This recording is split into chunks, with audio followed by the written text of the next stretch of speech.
Kalau hampa nak beli rumah pertama ataupun hampa nak beli rumah untuk keluarga yang berdekatan dengan Kulim dan Pening, kau wajib tengok video ni sampai habis.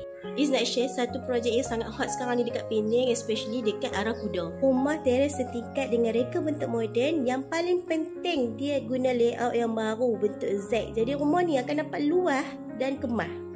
Rumah ni akan ada 3 bilik tidur dan 2 bilik air. 900 square feet untuk keluasan binaan dan 1399 untuk keluasan tanah. Jadi rumah ni rasa ngam-ngam untuk keluarga kecil dan sederhana. Yang paling best adalah zero deposit. Benda yang best lagi adalah yuran guaman percuma. Hampa boleh jimat lebih kurang 30,000 lagi kalau hampa beli rumah ni. Status rumah ni adalah hak milik kekal. Rumah ni memang strategik betul tak? Sebab seminit hampa boleh sampai ke Institut Kemahiran Mara.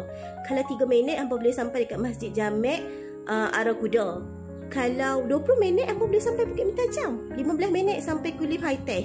So memang rumah ni sangat-sangat berbaloi kalau hampa beli dah. So kalau hampa orang Kulim ataupun orang Pening, hampa boleh main untuk tengok projek ni.